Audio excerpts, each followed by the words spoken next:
Hello everyone. My name is Jonas, and today I'm going to talk about cellular rasa, cellular agent-based modeling from a clean slate.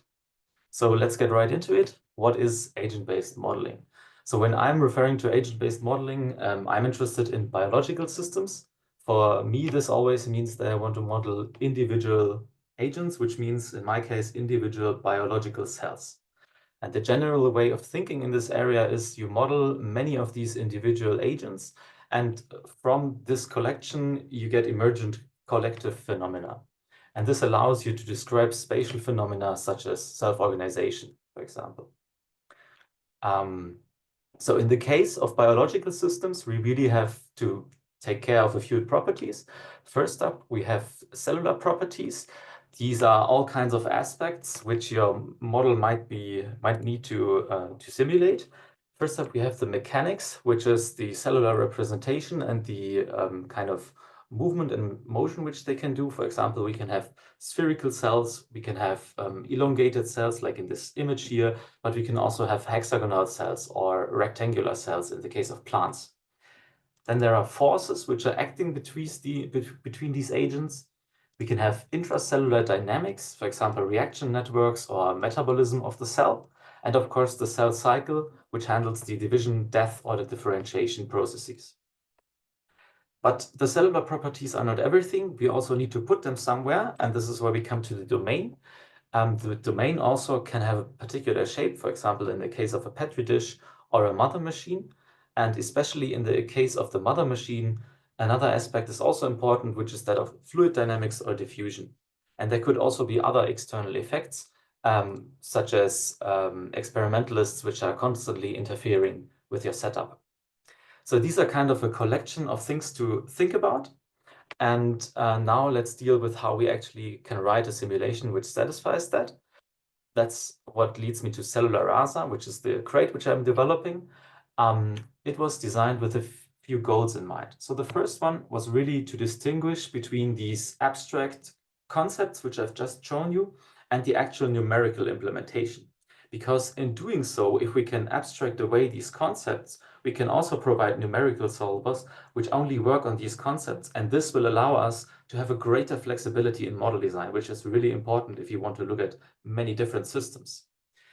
And the second point is to have a really fine-grained control over every parameter which you introduce into the system. This is really important to me because this is something that many of the other models are really having a hard time with, and this is really a problem which I want to solve.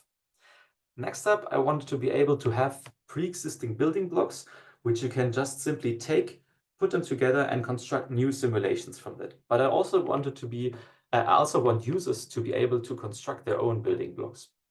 And finally, I want to be there multiple backends, for example, in order to utilize GPU or other accelerator resources. And this leads me to this kind of dependency structure. So I have 5 different crates. The first one is the one which holds the concepts, so the abstract Rust traits in this case, and there are also a few types in it. The next one is the core. This hosts all the numerical solvers, storage solutions, and everything else. And then we have the building blocks, which hold the cellular representations and the domain.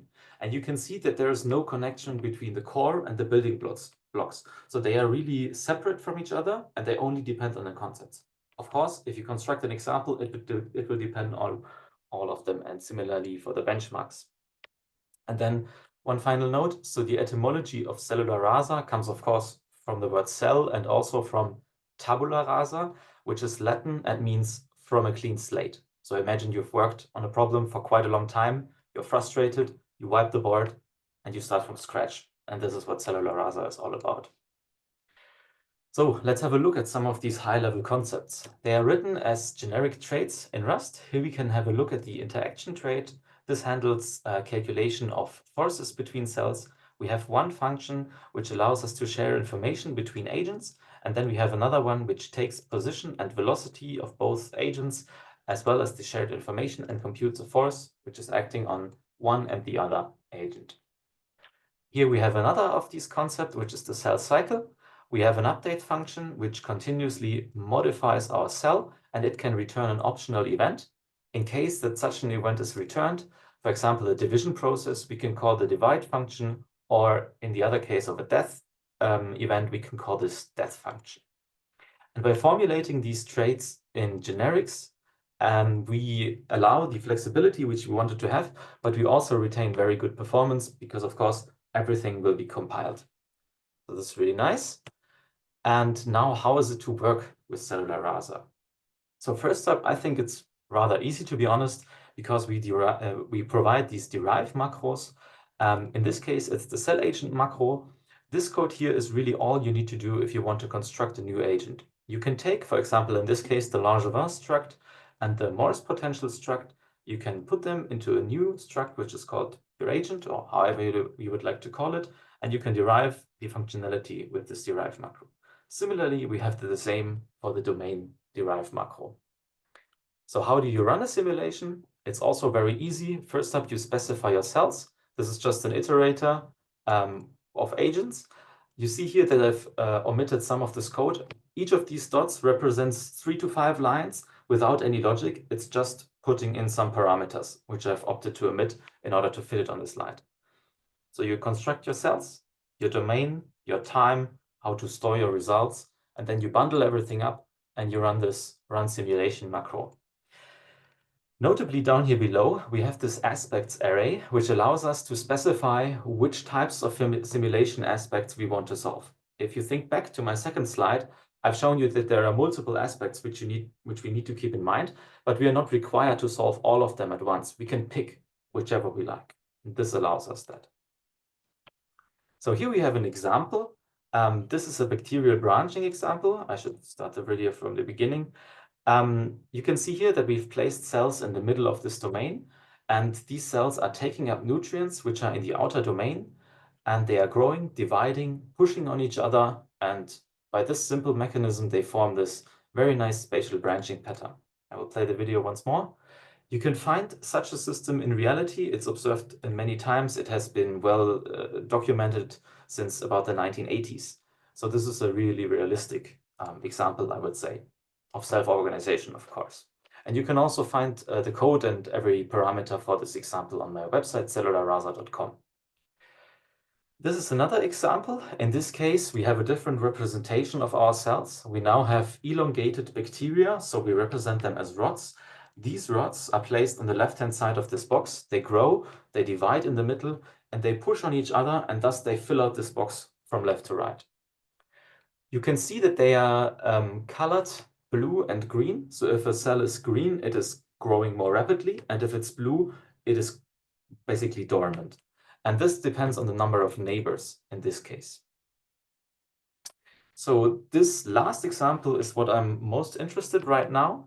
What I'm doing right now is I have microscopic images, and I take these images, I extract data to obtain the position of the cells, and then I put in some parameters of the simulation, make a prediction, and compare it. And in this way, I'm trying to determine the parameters. So I'm doing a parameter estimation of this model, which is really nice. Let's talk a quick bit about performance. On the left-hand side, you can see Amdahl's law, which specifies how much parallelizable code you have in your system. And at least for two of these three configurations, I can achieve 97% of parallelizable code, which I think is really nice, considering this is fundamentally not as easy to parallelize. On the right-hand side, we can see scaling with the problem size. So imagine you're increasing the overall domain size and the overall number of agents, but you're keeping the density of them fixed. If you have an infinite interaction range, this would be a quadratic scaling because you would have to integrate over every possible interaction between every agent. But in my case, because we have finite interactions, we can achieve a linear performance, which is much better, of course. And last but not least, I want to highlight two other projects of mine. The first one is crate to bib, which allows us to generate bib LaTeX entries. For example, you can put in any crate name. I've plugged in my own right here. You can click on generate, and you can see that it will provide you various boxes. So if there is a citation CFF file found in your GitHub repository, it will generate this from there, but it would also generate from the information on crates.io. So in case like, for example, an algebra, which doesn't have a citation CFF, it will still generate an entry, and then this can be used for publication processes. The other project which I've started just recently is VTKRS. This project provides bindings to the visualization toolkit project. It is in very early stage, but I think many of you might be interested in this visualization. So this is why I'm putting it here. Last but not least, thanks so much for your attention. We have a publication which has just been accepted. We're just in the last stages of sending back and forth the final review, the final papers, and I'm open to work at the end of the year. Thank you so much. Well, thank you very much, Jonas. I think that everyone really liked your deep text. Great. Some people were asking here in the chat, what were you using for the visualizations? I imagine that you're using the BTK crate you just presented, or are you using something else? Yeah, unfortunately not. So the image which I'm showing right now, the bacterial branching, is actually just matplotlib in Python. Very simple. And this one here is using PyVista. So these are high-level wrappers around the VTK library. And this is also what inspired me to get into VTK itself. I'm not too familiar with the core principles of VTK yet, but I'm getting more used to them. And hopefully I can move this project VTKRS quite a bit in the coming weeks. Someone is saying, also asking, can you say a little bit more of how you approach the BTK bindings with them being C++ and all of that? Sure. Why don't we just have a look at the GitHub repository real quick?